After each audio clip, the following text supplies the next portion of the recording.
የተወደዳችሁ ተመልካቾቻችን እንኳን ለ130ኛው ዓመት የአድዋ ድል በዓል አደረሳችሁ። በፖለቲካ ዲፕሎማሲና ዓለም አቀፍ ግንኙነት፣ በወታደራዊ ስልትና ጀግንነት ብሎም በፓን አፍሪካዊነት በየፈርጁ ሊተነተን ይችላል። አብራችሁ እንድትዘልቁ ስንጋብዛችሁ በእያላችሁበት ሀገርና ሁኔታ ድሉን በድምቀት እንድታከብሩ የእኩልነትና ሰብአዊነት ድምጾች የጥቁር ሕዝቦች ሁሉ እንዲያከብሩት እንድትጋብዟቸው በመጋበዝ ነው።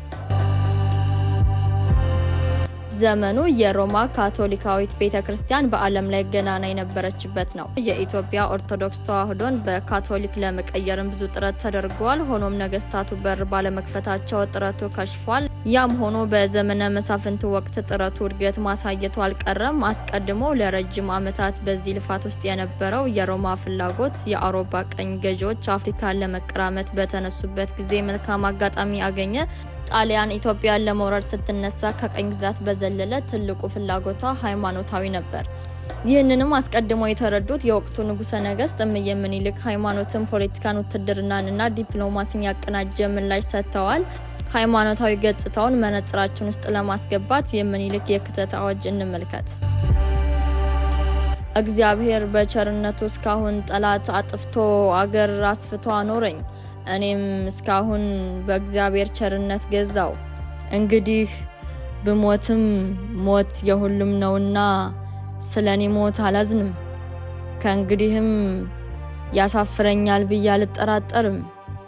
አሁንም አገር የሚያጠፋ ሃይማኖት የሚለውጥ ጠላት እግዚአብሔር የወሰነልንን የባህር በር አልፎ መጥቷልና እኔ የአገሬን ከብት ማለቅ የሰውንም መድከም አይቼ እስካሁን ዝም ብለው ደግሞ እያለፈ እንደ ፍልፈል መሬት ይቆፍር ጀመር።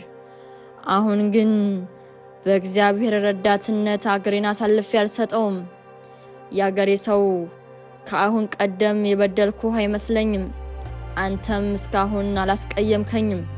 ጉልበት ያለህ በጉልበትህ እርዳኝ፣ ጉልበት የሌለህ ለልጆችህ ለምሽትህ ለሃይማኖትህ ስትል በሐዘን እርዳኝ።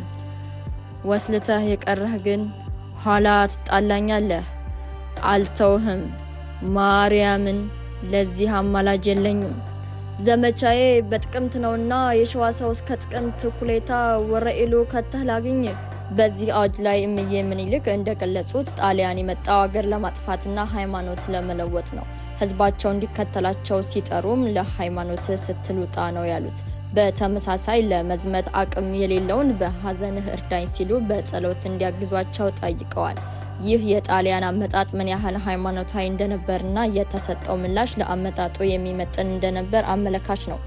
ግማሽ ገጽ በማትሞላዋ መግለጫ ውስጥ የእግዚአብሔር ስም ተደጋግሞ ተጽፎ እናገኛለን።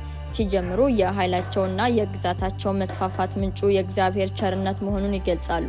ለስኬታቸውም ዋጋውን የሰጡት ለአምላካቸው እንጂ ለሰራዊታቸው ወይም ለራሳቸው አልነበረም። እግዚአብሔር አያሳፍረኝም ሲሉ ወደ ጦርነት ግንባር የሚዘምቱትና የሚዋጉት እግዚአብሔርን ተስፋ አድርገው እንደሆነ ያትታሉ።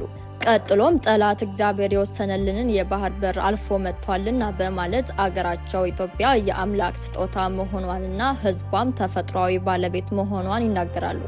በእግዚአብሔር ረዳትነት አገሬን አሳልፌ አልሰጥም በማለት ምኒልክ በሰራዊታቸው ጀግንነት ብቻ ሳይሆን በእግዚአብሔርም መተማመናቸውን አውስተዋል።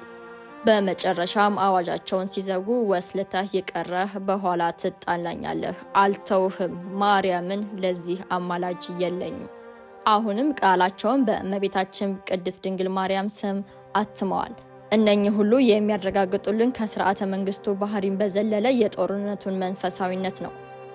ሊቀ ጳጳሱን ጨምሮ ካህናት የዘመቱበት ጦርነት ነው። ከታቦታት ሊቀ ሰማዕታት ቅዱስ ጊዮርጊስ በፊት አውራሪነት የዘመተ ሲሆን ከጠቅላይ ግዛቱ የዘመቱ የአካባቢ ገዢዎችና የጦር መሪዎችም ሌሎች ታቦታትን ይዘው ዘምተዋል። ታዲያ ይህ የድሉ ሃይማኖታዊ አስተዋጽኦ ዛሬ ለምን ተዘነጋ? የድሉም ሆነ የጦርነቱ ባለቤት የሆነችው ቅድስት ቤተክርስቲያን ስለምን ባይተዋር ሆነች?